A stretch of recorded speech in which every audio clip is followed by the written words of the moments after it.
Écho du futur, le podcast qui explore les imaginaires de la science-fiction. En partenariat avec Monde Numérique.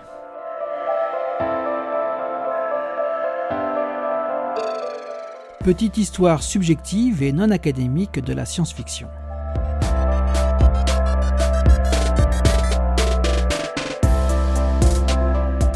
Avertissement.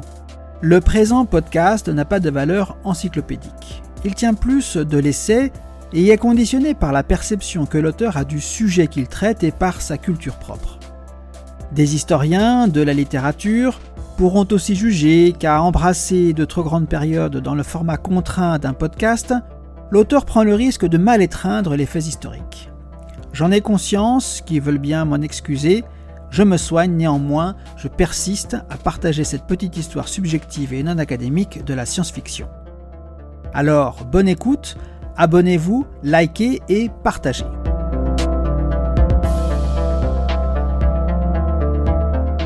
Épisode 4, une créativité qui participe à renouveler le génie humain.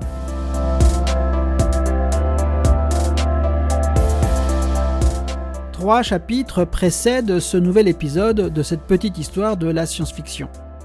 Ils ont été l'occasion de se plonger dans l'histoire de l'humanité pour montrer que la science-fiction, récit imaginaire par excellence mais mal aimé de la littérature, c'est se faire plus que divertissement et ce bien avant de porter le nom sous lequel on la connaît.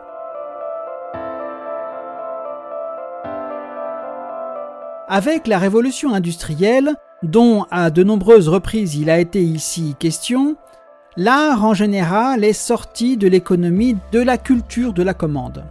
L'artiste, quitte à être maudit, y a acquis son indépendance, laissons-le être avare de cette liberté. Surtout qu'il sait être aussi léger.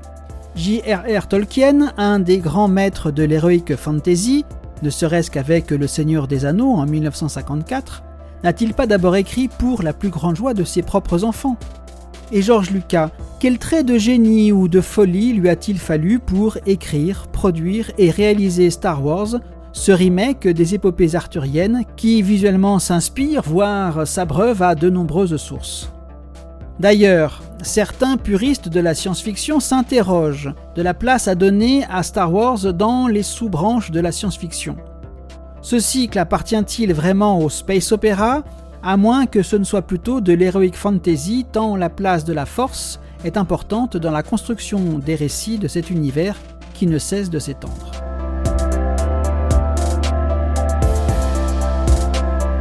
Avec le nouveau millénaire, le statut de la science-fiction change. La culture dite populaire est de moins en moins dénigrée, il était temps, plus de 5 décennies après les productions pop art, d'artistes tels que Roy Lichtenstein ou Andy Warhol. La science-fiction bénéficie de ce nouvel état d'esprit, tant mieux. C'est ainsi qu'elle percole dans toutes les strates de la création et des médias.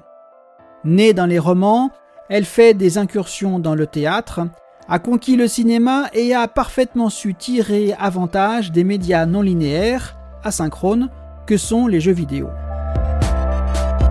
Elle a surtout été rattrapée par la réalité. Nombre de ses sujets de prédilection, tels qu'ils ont été effleurés dans les différents épisodes de ce podcast, font désormais partie du quotidien des femmes et des hommes du XXIe siècle. Enjeux climatiques, urbains, industriels, enjeux technologiques et de biodiversité, enjeux de radicalisation politique et sociale. Par ailleurs, beaucoup d'autres thèmes qui semblaient appartenir à des temps lointains se présentent désormais au seuil du présent. Il s'agit de l'intelligence artificielle, en précisant bien que l'IA générative étroite, telle que le monde aujourd'hui la pratique, reste loin de toute forme d'intelligence généraliste. Néanmoins, cette IA qui provoque autant de fascination que d'effroi va rapidement avoir des implications ne serait-ce que dans le monde du travail. Toujours dans la veine des thèmes qui semblaient lointains, la robotique est en embuscade des brèches ouvertes par l'IA. Un des enjeux de la robotique tournera autour de la question de la capacité ou du refus de l'empathie des humains à l'égard d'un être artificiel. Cette réponse aura des impacts sur la future place des robots dans les sociétés humaines de demain. Du côté de la médecine, le génie génétique pourrait bien faire muter cette dernière du soin curatif vers d'autres activités plutôt de confort. La découverte des ciseaux génétiques CRISPR-Cas9 porte autant d'espoir pour les malades pour lesquels la médecine n'avait pas de soins efficaces que de risques de dérive. On parle ici d'eugénisme, de chimère ou de marchandisation du corps humain. On pourrait aussi évoquer les nouveaux horizons de l'exploration et de l'exploitation des domaines spatiaux initiés par de nouveaux entrants dans une industrie qui a longtemps été régalienne. Peu importe que les entrepreneurs milliardaires du New Space, Elon Musk et Jeff Bezos en tête de liste, soient fous ou visionnaires. Ils jouent les agitateurs. Ils ont les moyens de leurs ambitions sur leurs fonds propres et avec d'autres alimentés par les commandes du gouvernement américain.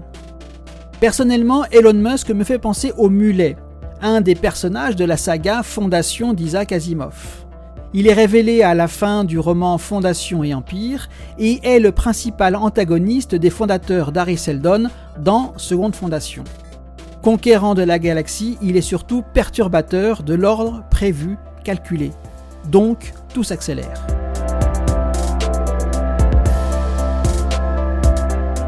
On pourrait aussi aborder les thèmes et les enjeux écologiques qui ont tant de mal à s'imposer comme indispensables fertilisants pour toutes les politiques territoriales ou globales.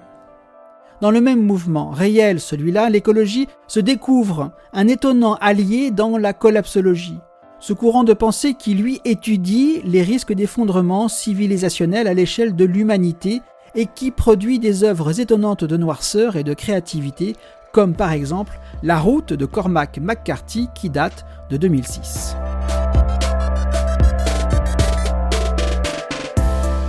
Face à l'urgence, que représentent les enjeux climatiques et face à l'inertie des sociétés humaines modernes désormais planétaires, cette même écologie se met aussi à produire des concepts dignes des œuvres de science-fiction les plus ambitieuses. C'est par exemple l'hypothèse Gaïa, conçue en 1970 par James Lovelock, qui invite l'humanité à concevoir la planète Terre, tous les biotopes qu'elle contient et toutes les formes de vie qui s'y épanouissent comme un unique et vaste super-organisme. Le choix du nom Gaïa n'est pas neutre ou anodin. Appartenant au panthéon grec, Gaïa évoque la déesse mère primordiale. C'est ainsi que l'hypothèse Gaïa injecte des réminiscences de panthéisme dans des sociétés occidentales qui pourtant se revendiquent athées. À propos de mythologie, la science-fiction n'est pas en reste. On note ainsi un retour en force de ces mythologies qui prennent de nouvelles formes. Iron Man ne serait-il pas un nouvel avatar du dieu Mars latin ou l'Arès grec ? Et les zombies ne seraient-ils pas une expression moderne de la dualité Eros-Thanatos ? C'est ainsi que la science-fiction continue son œuvre de créativité.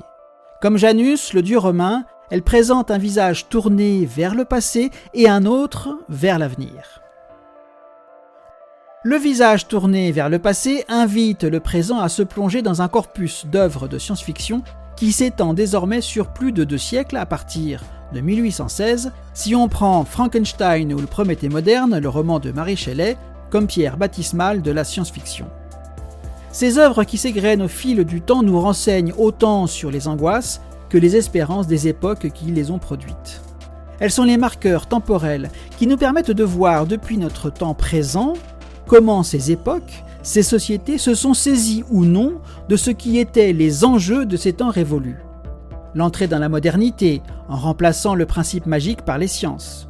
L'impact de l'industrialisation et l'innovation, sa fille plus ou moins légitime, sur la construction des sociétés humaines modernes. Que l'on soit optimiste ou non, ces œuvres abordent les enjeux sociaux et politiques qui ne seront jamais effacés par les enthousiasmes technocentrés, aussi bien ceux du XIXe siècle que ceux du XXIe. Ces enjeux politiques sont rejoints par ceux climatiques et la prise de conscience de l'impact des activités humaines sur l'écosystème planétaire au cours du XXe siècle, ainsi que les thèmes liés aux émergences et aux nouvelles altérités. Ce corpus d'œuvres peut aussi permettre de porter un regard critique, ou tout du moins analytique, sur les événements du présent qui peuvent nous dérouter. En 2016, à tort ou à raison, n'a-t-on pas exhumé aux États-Unis les romans 1984 de George Orwell et La Servante écarlate de Margaret Atwood pour tenter de donner un sens à l'élection de Donald Trump? De leur côté, des romans ou des films tels que Ravage de René Barjavel de 1943, Je suis une légende de Richard Matheson 1954, adapté au cinéma par Francis Lawrence en 2007, le film Contagion de Steven Soderbergh 2011 ou World War Z de Mark Foster 2013, n'aurait-il pas quelque chose à dire de la crise sanitaire qui a frappé la planète en 2020 et sa gestion par les gouvernants de tous les pays? Quelles seront les conséquences de cette pandémie, conséquences sociales, économiques, en termes de confiance et de défiance à l'égard des gouvernants et des sachants? Que nous disent ces romans sur ces questions?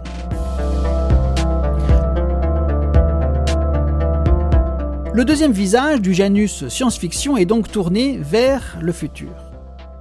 Il interroge toujours et encore les choix et les actions de l'humanité qui construisent l'avenir et bien évidemment leurs conséquences. Action, réaction, cause, conséquence. C'est ainsi que cette science-fiction qui est en train d'être écrite, aujourd'hui, au XXIe siècle, permet à tout un chacun de s'intéresser à des questions qui parfois sont de l'ordre du signal faible, une émergence à peine perceptible, mais qui néanmoins pourrait avoir de grandes conséquences. On peut aussi parler de signe noir, ce que l'on refuse à envisager, mais qui néanmoins advient. Le signe noir est un concept philosophique imaginé par Nassim Nicolas Taleb, qui fait référence au signe qui, jusqu'à la toute fin du XVIIe siècle, n'était envisagé que blanc, fort de la symbolique qui va avec, jusqu'à ce que, en Australie, des explorateurs découvrent des signes noirs. Ces questions peuvent aussi être de l'ordre de la transgression ou de la confiscation quand une idée est soustraite à la discussion libre et publique. Cette dernière mention fait entre autres référence aux transhumanistes. Avec leurs enthousiasmes et leurs moyens parfois démesurés, ils ont avec eux l'université de la singularité financée par les grands noms de l'industrie de la tech. Longtemps, sur la place publique, ils se sont appropriés les questions éthiques que suscite l'utilisation des technologies sur le corps humain, en prenant unilatéralement l'avènement de l'humain augmenté, coûte que coûte, et en annonçant un but ultime, la mort de la mort. Suscitant le rejet ou l'adhésion, parfois de manière manichéenne, les transhumanistes empêchent surtout la société civile de s'approprier des questions, des interrogations, des doutes et des espoirs qui doivent être débattus aujourd'hui avant que sous peu ils n'adviennent. De leur côté, de manière plus ouverte, les œuvres de science-fiction permettent cette appropriation par la société civile.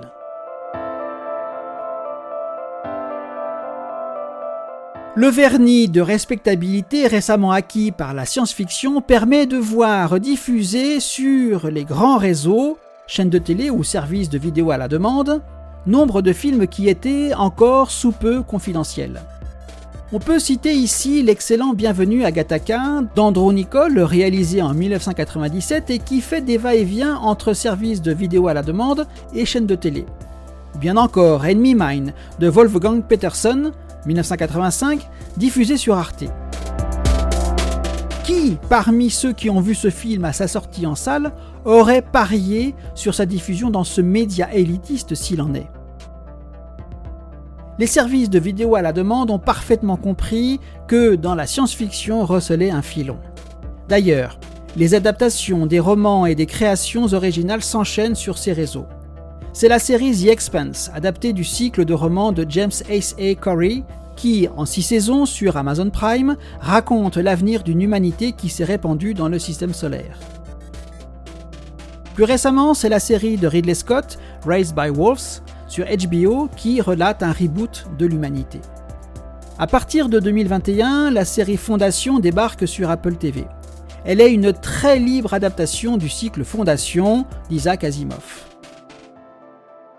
Au cours de cette même période, et cette fois sur Netflix, il faut aussi citer Don't Look Up de Adam McKay ou le film de George Clooney Minuit dans l'univers, adapté du roman Good Morning Midnight de Lily Brooks Dalton. Toujours sur Netflix, on a pu voir en 2023 Le problème à 3 corps, l'adaptation des romans éponymes de Liu Cixin. La liste est sans fin, tout comme les univers spéculatifs. Le cinéma n'est pas en reste. En 2021 et en 2023, Denis Villeneuve nous a offert son interprétation magistrale du Dune de Frank Herbert, roman pourtant réputé inadaptable. James Cameron continue à nous éblouir avec sa saga Avatar. La collapsologie remontre le bout de son nez avec 28 ans plus tard, le 3e volet d'une saga post-apocalyptique débutée en 2002. On l'a dit, la liste est sans fin. Il ne faut cependant pas se laisser duper par cette bienveillance opportuniste des marchés et des médias à l'égard de la science-fiction. Ils n'y voient que les millions qui y sont générés. Il faut garder tête froide et bien se rappeler que la science-fiction d'une époque donnée, jugée par certains irrationnelle, peu importe qu'ils aient raison ou non, permet aux femmes et aux hommes de cette même époque de se confronter, à travers une œuvre, et donc sur le mode du divertissement, à des enjeux rationnels, accessibles à plus ou moins long terme, dont irrationnellement, ces mêmes personnes ne veulent pas se saisir, dont ils ne veulent pas entendre parler. C'est ainsi qu'en pleine dystopie désormais endémique, pandémie, crise économique, crise climatique, prise de parole tonitruante des populistes, défiance à l'égard des institutions démocratiques, la science-fiction continue à proposer des œuvres toujours plus étonnantes, et en ce 21e siècle désormais bien entamé, ces œuvres se révèlent finalement teintées d'une forme d'optimisme. Et cela même à l'encontre des collapsologues et des rationnels de tout poil. Traçant son sillon comme elle le fit au cours des 2 derniers siècles, la science-fiction se nourrit des espoirs portés par des individus, visibles ou non. Elle s'abreuve à la fraîcheur d'entrepreneurs enthousiastes que l'on parle des domaines sociaux, économiques, territoriaux, environnementaux ou artistiques, et ce partout sur la planète. La science-fiction n'est plus et de loin uniquement européenne ou anglo-saxonne, elle est désormais planétaire. Elle s'appuie sur des générations montantes qui agissent à leur échelle, conscientes des transformations qu'elles doivent accomplir afin de construire un futur durable. Elle s'appuie sur des générations qui ne baissent pas les bras pour elles-mêmes et surtout pour les générations qui viennent. Tout cela alors même que les indicateurs rationnels annoncent de sombres horizons. C'est dans ce contexte complexe et angoissant que des auteurs de science-fiction, des artistes, des plasticiens, des urbanistes, des danseurs, tous à coup sûr sûrement irrationnels, créent un nouveau genre de science-fiction, une réponse presque enthousiaste aux signaux ténus qu'ils perçoivent de par le monde, eux, les sismographes un peu fous de nos mondes modernes. Ce nouveau genre s'appelle le solarpunk. Ce genre demeure encore peu connu, mais en lui, il a le germe d'espoir irrationnel que tout n'est pas joué, plié, que l'avenir reste à être écrit à l'encre des actions rationnelles ou non des femmes et des hommes de notre temps et des temps qui viennent. Ce nouveau genre de science-fiction rappelle aussi qu'il n'y a pas de valeur morale dans la technologie, mais bien dans l'intention humaine qui préside à son utilisation.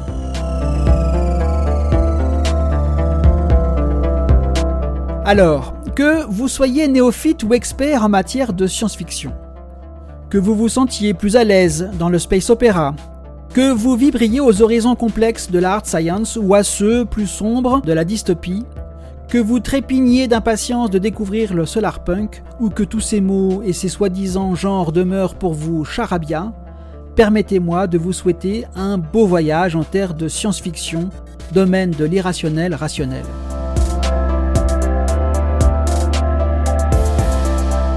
Et ici s'achève cette petite histoire subjective et non académique de la science-fiction. Et rendez-vous avant la fin de l'Anthropocène pour un nouveau podcast d'Écho du futur. Une production de futurhebdo.fr et du comptoir prospectiviste.